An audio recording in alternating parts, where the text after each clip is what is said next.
finally a Mitsubishi dealer in Western New York. Transitown Auto Mall proudly announces the addition of Transitown Mitsubishi to the family of Transitown Dodge and Amherst Leasing. Transitown Auto Mall is ready for you with cars, trucks, and deals too. So come out now and see the obvious choice, Mitsubishi and Transitown Auto Mall. Transitown Auto Mall, buy it now, we got it all. Cruiser War 89. 6 fantastic cruiserweight matchups. NABF champ Smokin' Bert Cooper defends his title against Nate Mr. Miller. And battling for top ranking, see two-time world champ White Muhammad Kawi, the superstar of Africa, Nigerian national champ Bashiro Ali, courageous Craig Bojanowski. It's a pay-per-view event. February 15th, Cruiser War 89.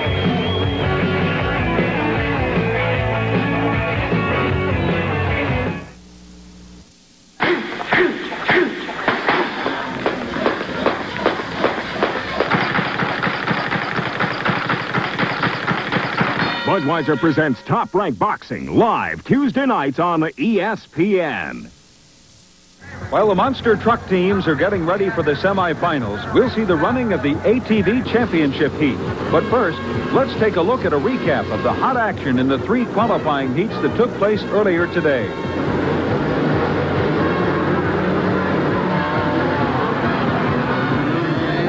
The drivers were racing against the clock as well as each other.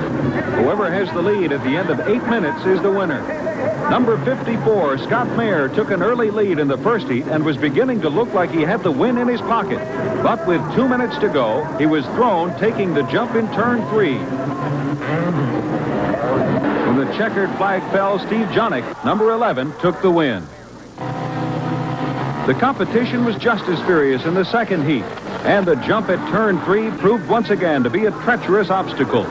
With 4 minutes to go, Bob Upney, number 6, was thrown from his bike and slammed into the dirt at the same spot where Scott Mayer lost it in Heat 1. Thanks to his protective safety gear, Bob was shaken but unhurt. After the caution flag was lifted, Rick Melby, number X2, grabbed the lead and refused to let go.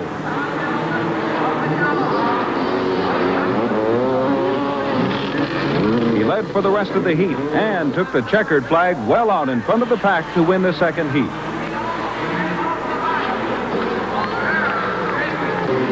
Heat 3 brought more disaster in the third turn.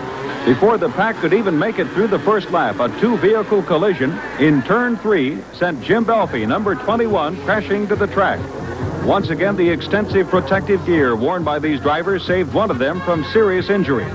Jim was okay, but the 2 ATVs in the crack-up weren't in such good shape. The 6 ATVs left were restarted with the clock set back for the full 8 minutes. And you can bet they took extra care in the third turn. Number 67, Darrell Roth, got ahead of the pack for an early lead, driving with intensity but keeping his ATV under control. Darrell held on to his lead, beating the jumps, the other drivers, and the clock to take the win in heat number 3. Now the stage is set for the championship run, a 20-lap dash for the checkered flag. Yellow flag, there goes the green, they're on it. There they come, coming around turn number 1. There they go for turn number 2. And they're bumping and moving. Hey, we got a clean race so far. We got one bike off the track, but he's still on. Now he's coming back around. Here they go. X2 is in the lead. X2 coming around. It's Rick Melby. Rick Melby in the lead. Here they come around. X2 still in the lead. Number 76 is currently number 2, Rick Johannick, on a 250 Honda. 20 laps. We're down to 18 laps yet to go, and here they go. They're really flying around. Hey, we've almost got them running 1, 2, and 3. Very close together. This is going to be a close race all the way. The top finalists in our heat races before and our semi-feature coming back for this final race. It's X2, number 76.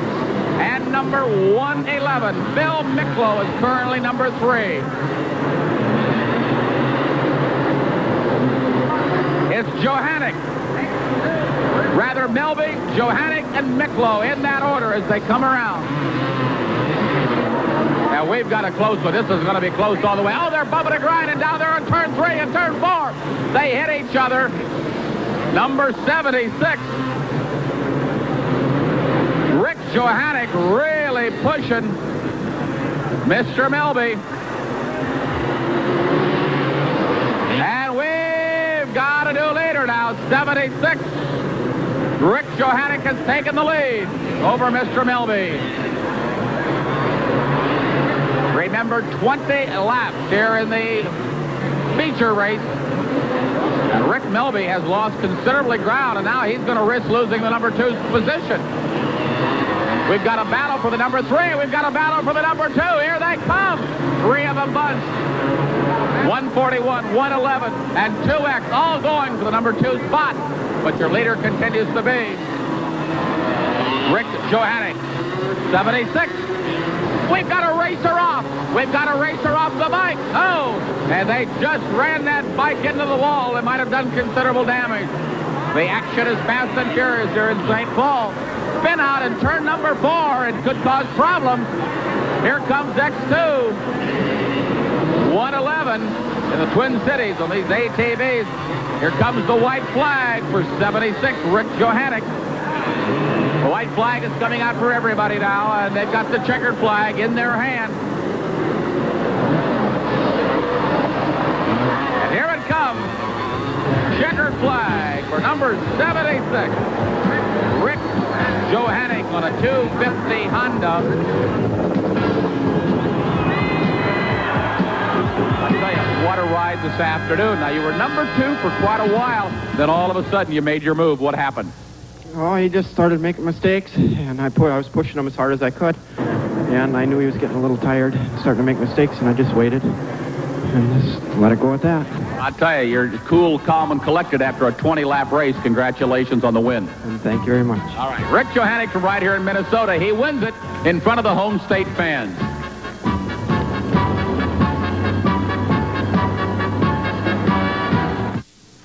They always say, it's not whether you win or lose. Better stick selling corn, Dave. It's how you play the game. Loser buys dinner. But it sure felt good when Garst Hybrids stole the show again by an even bigger margin. That's it. Ask your Garst seed salesman for all the details. You know, there's nothing wrong with second place. You got stuck, huh? But it sure is nice being first. Thanks. They've launched it. That's impossible. In today's business battles, you need the latest intelligence. Today's Wall Street Journal. Think we still have time to move? Maybe. Call 800-372-3000 for this special Journal introductory offer. 12 weeks for just $29.75 with a money-back guarantee. 12 weeks, $29.75. Call 800-372-3000 now for the Wall Street Journal.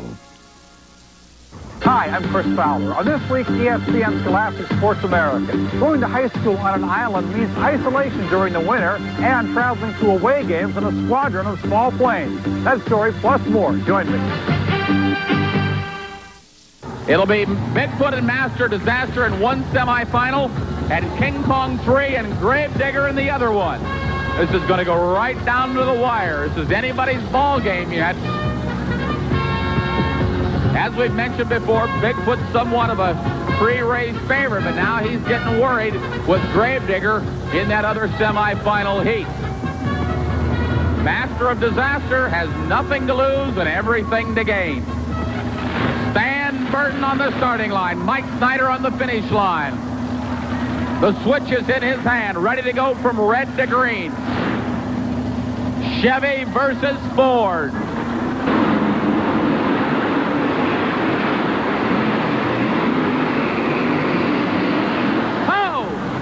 It was a close one. Bigfoot wins it. Bigfoot wins it. Master Disaster getting over on the right-hand side of the cars.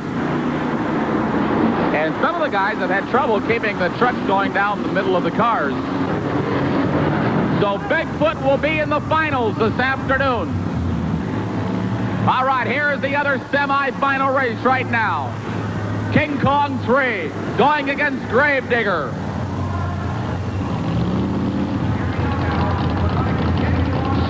Dane going against Dennis Anderson. Texas against Virginia. Hey, this is going to be wild. Hang on. There we go. Monster truck race.